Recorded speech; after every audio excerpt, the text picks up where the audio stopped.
सातौं हप्ता विचारहरू सुधार्दै। कुनै पनि रचनाको निर्माण विचारबाट सुरु हुन्छ।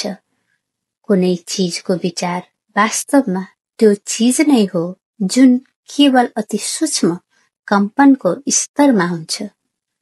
यस ब्रह्माण्डमा सम्पूर्ण सृष्टिको हरेक चीजको प्रारम्भ ईश्वरको विचारबाट नै सुरु भएको थियो। तपाई सबैभन्दा प्राथमिक अर्थमा ईश्वरको एक विचार हो। बरु तपाई त्यो अद्भुत उत्तम विचारको एक हिस्सा हुनुहुन्छ जसले सबैलाई सृजना गर्यो। त्यो विचारको एक अंश भएको कारण तपाई पनि सम्पूर्ण हुनुहुन्छ। सृष्टिलाई जन्म दिने ईश्वरको विचार अविभाज्य छ। उसको एउटा विचारमा ब्रह्माण्ड र प्रत्येक एकल परमाणु र आत्माको लागि सम्पूर्ण खाका यानी चित्र समावेश छ। यसबाहेक ईश्वर उहाँको विचारहरूबाट त्यति नै अलग हुनुहुन्न जति कि तपाई आफ्नो विचारबाट अलग हुनुहुन्न। त्यसैले तपाई ईश्वरसँग एक हुनुहुन्छ। यसलाई बुझ्ने अर्को तार्किक उपाय छैन। ईश्वरले जुन विचारले हामीलाई सृष्टि गर्नुभएको छ त्यस विचारको साथ ईश्वर संयुक्त हुनुहुन्छ, एकाकार हुनुहुन्छ। तपाई आफ्नो सबैभन्दा परिष्कृत अवस्थामा वास्तवमा तपाई त्यही विचार नै हुनुहुन्छ। त्यसैले तपाई ईश्वरसँग एक हुनुहुन्छ। किनभने हामी नै त्यो एक विचार हौं जसले सबै कुरा सृजना गर्यौं। हामी त्यो विचारको बारेमा सबै कुरा जान्न सक्छौं। हामी त्यो विचारको एक अलग पक्ष मात्र होइनौं। हामी सबै कुरा सृष्टि गर्ने ईश्वरको विचारमा निहित हर विषयको बारेमा सबै कुरा जान्न सृष्टि गरिएका हौं। यसको मतलब तपाईले ईश्वरको विचारको कुनै पनि पक्षको बारेमा आफ्नो इच्छा अनुरूपको जे पनि सोच्न सक्नुहुन्छ। यो रेडियो स्टेशनमा ट्युनिङ गरे जस्तै हो। तपाई सृष्टिको बारेमा कुनै पनि विषयको ज्ञान पाउनको लागि ट्युन गर्न सक्नुहुन्छ। ईश्वरको विचारको बारेमा एउटा कुरा एकदम निश्चित छ कि यसमा ईश्वरका सबै गुणहरू समाहित हुन्छन्।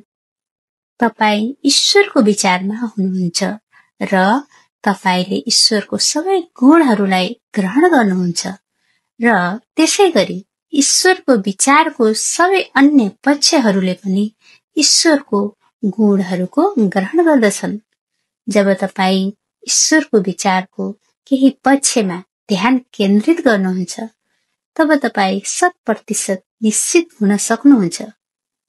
तपाईले प्रेम, खुशी, करुणा, आनन्द, परमानन्द, सत्य, शुद्ध, बुद्धि, शान्ति, कोमलता, असीमितता, ऊर्जा, प्रचुरता, समृद्धि र आलोचना रहितको स्थितिको अनुभव गर्न सक्नुहुन्छ।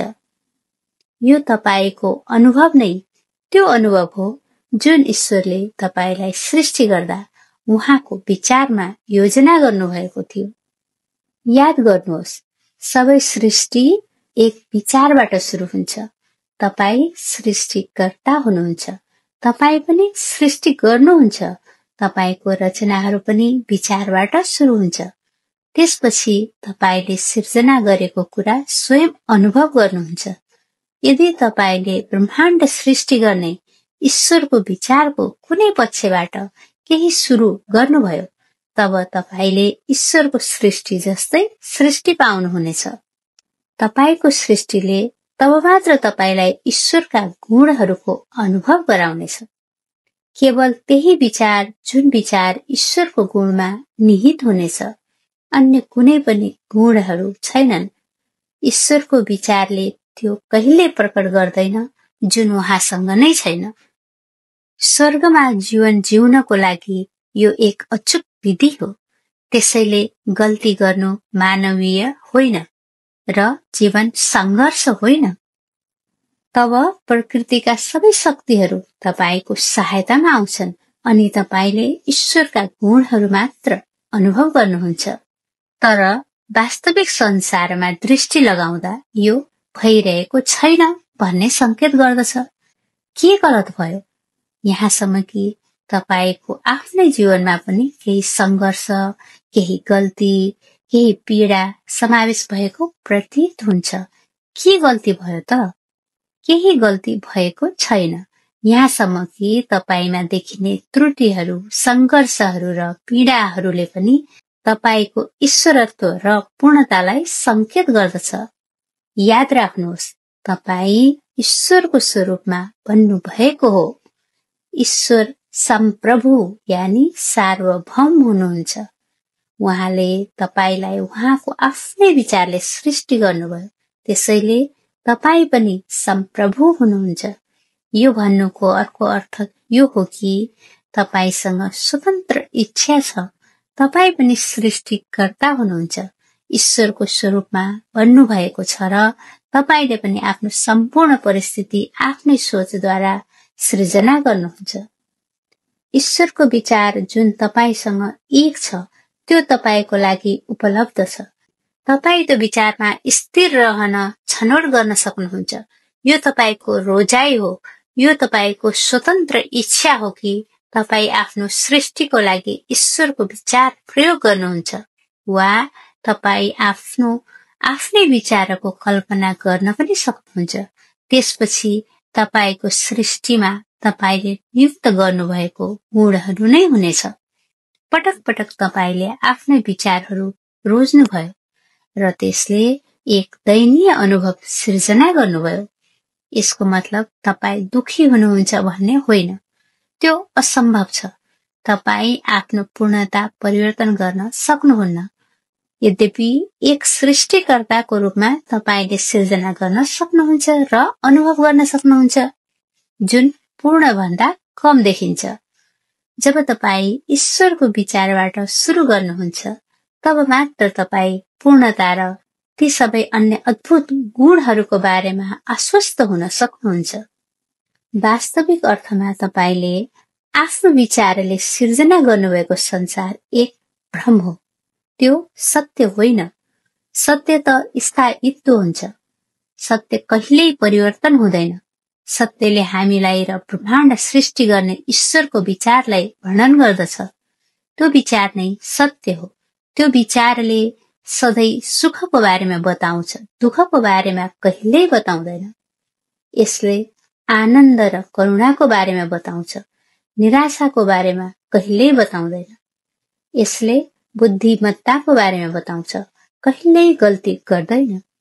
यसले समृद्धि प्रकट गर्दछ, दरिद्रता प्रकट गर्दैन। यसले असीम ऊर्जा ल्याउँछ, दुर्बलता कहिल्यै ल्याउँदैन। यो शान्तिको पहिचान हो, अशान्तिको होइन। यो सत्य केवल ईश्वरको त्यो विचार हो जसले ब्रह्माण्डको सृष्टि गर्यो। छनौट तपाईको हो। तपाई ईश्वरको विचार अनुरूपको रचना गर्न सक्नुहुन्छ अथवा आफ्नो स्वयंको विचार पनि छनौट गर्न सक्नुहुन्छ। यो तपाईमाथि नै निर्भर छ। ईश्वरसँग यो भन्दा अरू कुनै तरिका हुँदैन। तपाई संप्रभु यानी सार्वभौम बन्नु भएको छ।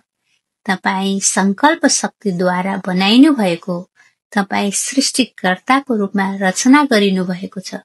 यो तथ्य कि तपाईले स्वयं सृष्टि गर्नुहुन्छ, तपाईको दिव्यताको प्रमाणित गर्दछ। चाहे तपाईले नरकको सिर्जना नै किन नगर्नुहोस्। आजबाट तपाई आफ्नो रचनाको प्रकृति परिवर्तन गर्न सुरु गर्नुहोस्। तपाईले आफ्नो सृष्टिलाई ठ्याक्कै ईश्वरको विचार जस्तै परिवर्तन गर्नुहोस्। तपाईको रचना, तपाईको जीवन र तपाईको अनुभव केवल ईश्वरका गुणहरूले युक्त हुनेछन्।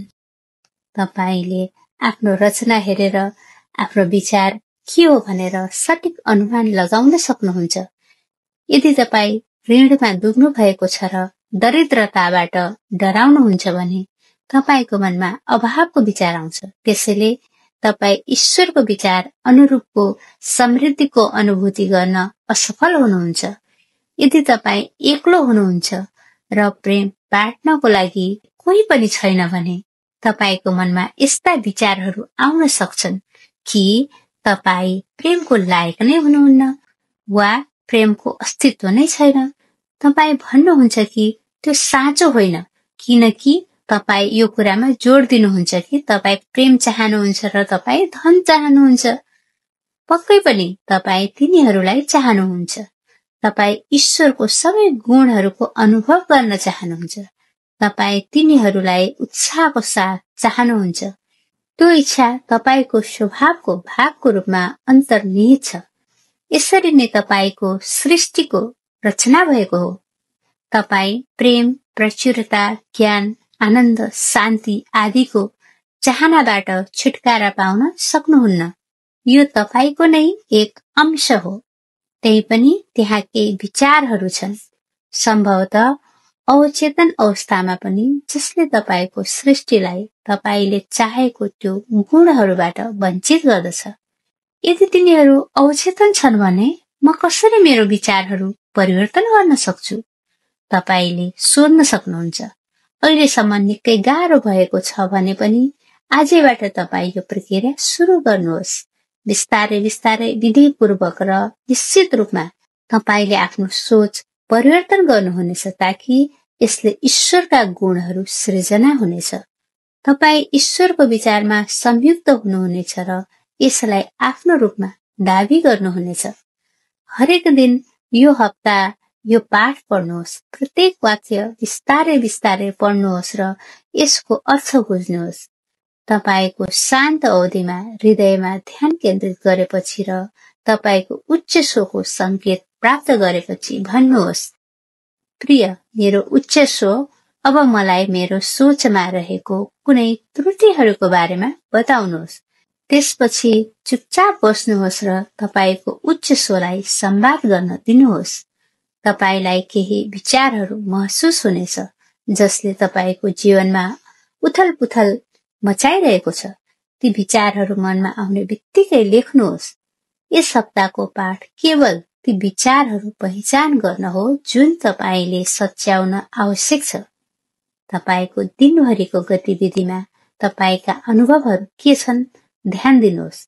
त्यसपछि तपाईको अर्को शान्त अवधिमा भन्नुहोस्, मेरो उच्च स्व, मेरो जुन विचारहरूले मलाई अनुभव दियो, मलाई यसको बारेमा बताउनुहोस्। तपाईले तिनीहरूलाई सच्याउनु अघि आफ्नै विचारहरूको प्रकृति जान्न आवश्यक छ। तपाईको उच्च स्वले त्यो तपाईलाई स्पष्ट रूपमा सन्देश दिनुहुनेछ।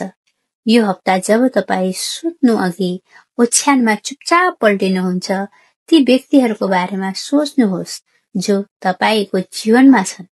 प्रत्येकको लागि तपाईले आफ्नो विचारहरूद्वारा निर्धारण गरे अनुसार उसले वा तिनले तपाईलाई प्रतिक्रिया दिनुभएको छ भनेर महसुस गर्नुहोस्। तिनीहरूसँगको तपाईको अनुभवको लागि पूर्ण श्रेय वा दोष आफै स्वयंलाई दिनुहोस्। प्रत्येकलाई आफ्नो हृदयबाट प्रेम पठाउनुहोस्, यो विश्वासको साथ कि तिनीहरूनिर त्यो प्रेम दिएको छ। त्यो भावलाई आफ्नो अन्तर्मनमा हेरेर महसुस गर्नुहोस् र क्षमाको वास्तविक अर्थ के हो भन्ने जानेर सम्पूर्णमा प्रेमपूर्ण क्षमा गर्नुहोस्।